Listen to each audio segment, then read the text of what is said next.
This episode of the Golf Gambling Podcast from the Sports Gambling Podcast Network is brought to you by Edge Boost. Get up to $750 in cashback rewards each month when you sign up at edgeboost.bet and use the promo code SGPN. We're also brought to you by Underdog Fantasy. Sign up with code GOLFSGPN at underdogfantasy.com to get up to $1,000 in bonus credits.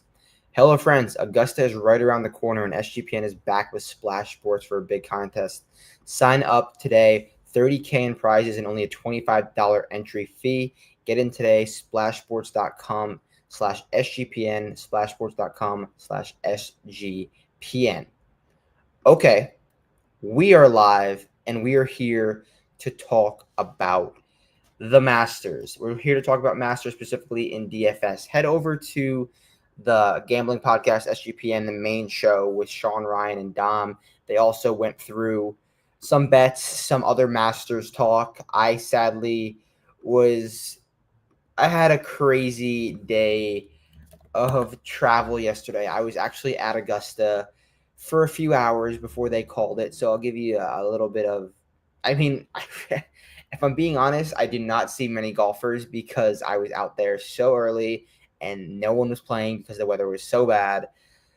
But it is what it is. Like, life goes on. I will just talk to the board like normal and give you my thoughts for the DFS. So obviously a shorter field this week, so probably gonna fly through these guys. But let's get to it. I'm gonna bring my screen up. We're gonna talk Scotty versus Rory. Who am I picking in this regard? And I'll say it right now. I know he is $1,300 cheaper, but I still think Scotty's the play. They're as close as they've been in some time, I would say, in terms of ceiling, in terms of value. But being at Augusta, I really realized how important it was to have conquered the place in the past, know your way around it, because the pressure you feel around Augusta as a fan is something that I didn't expect. So thinking about closing a golf tournament there is something that is an incredibly hard task. And obviously Rory has dealt with it for his entire career. We've seen him blow leads. We've seen him play like shit. Scotty is a dog. Scotty knows how to do that. And yeah, he's not at his entirely best game right now, but the iron play is fine. The short game is looking really good. He's never putted better coming into the Masters than he's putting right now. So I do think I'm not saying Scotty's going to win, but I think if I have to pick one of these two guys, it's Scotty over Rory. Let's go down to the rest of the 10K range and pick a few guys from here. Ludwig down to John Rahm. So, there's three golfers. I guess I'll touch on all three of them really quickly. Ludwig, as a guy that I did see, he did look a lot better than the stats show. He's really been struggling on approach, and that's definitely a concern for me because I noticed how important approach play was around Augusta. Yeah, you can drive it long there. Yeah, you got to be able to putt and stuff, but the fairways, people say it all the time. There's no flat lies around Augusta, and that is an understatement.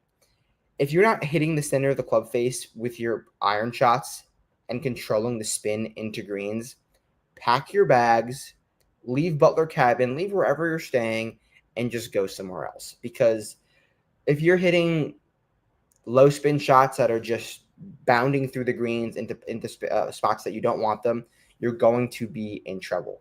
And that what I'm saying is, if Ludwig's not controlling the iron play, he's going to be in trouble. So he did look better, but the iron stats are not great right now. And that leads Colin, a guy who's definitely not the longest off the tee, but has played really well at Augusta. And I was always wondering, like, is this fluky? Is this not fluky? Seeing Augusta in person really showed me why Colin Morikawa has played it so well. He hits the ball with his irons better than so many guys. And I'm so high on that. Like, if you're doing that and controlling your flight trajectory and spin into the greens, you're going to play well. And Colin Morikawa is able to do that at a very high rate. John Rahm, I'm taking the stance of being out on live golfers.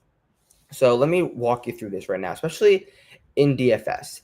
I'm playing no live golfers, not because I hate them, not because I don't think they could win, just simply to get different. And this is a week, the first major of the year, guys are going to play a lot of live golfers because, one, they haven't seen them all year.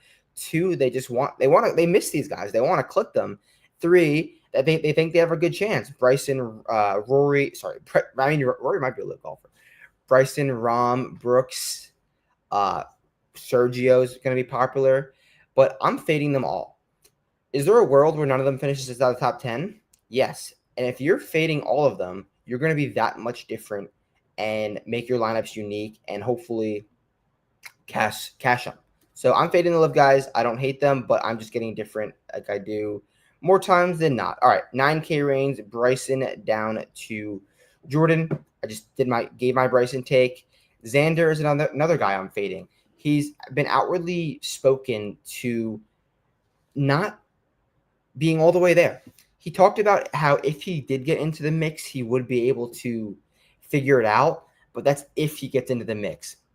I've spoken with caddies, I've spoken with players. I've heard on the street that Xander does not know how he's hitting his driver. He's hitting it much higher than he's ever hit it before. He doesn't know how to figure that out. And then more than that, the short game. The short game has been really tough from Xander Schauffele, and it makes sense. When you don't play golf for a few months, the short game is the last to come back.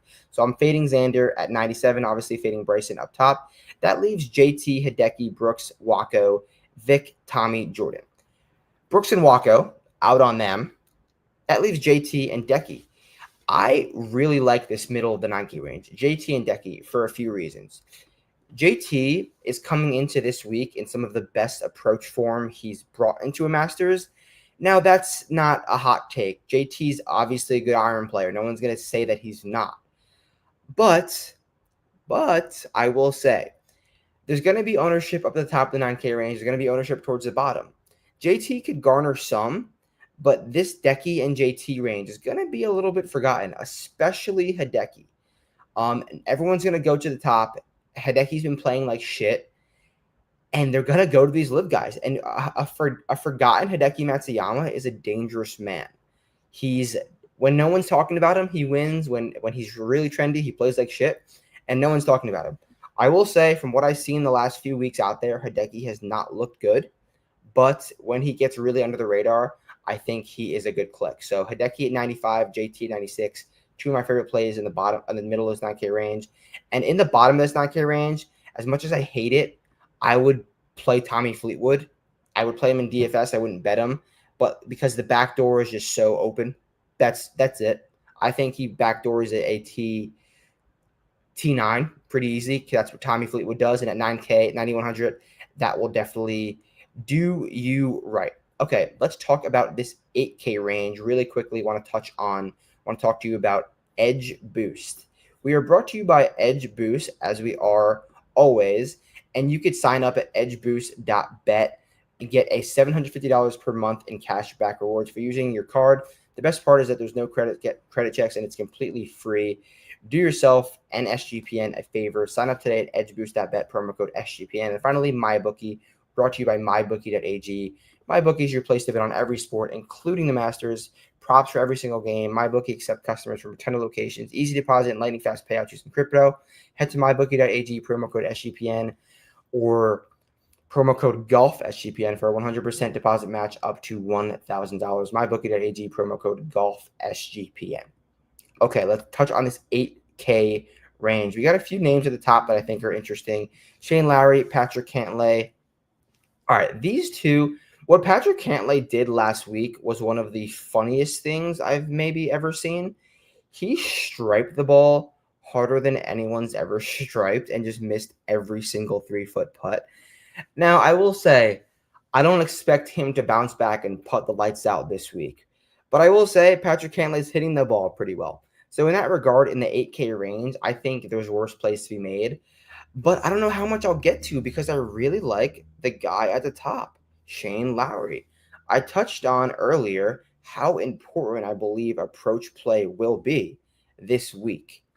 And Shane Lowry is coming in, hitting his irons really, really good. There are golfers that win Open Championships and win majors, and those are the two majors.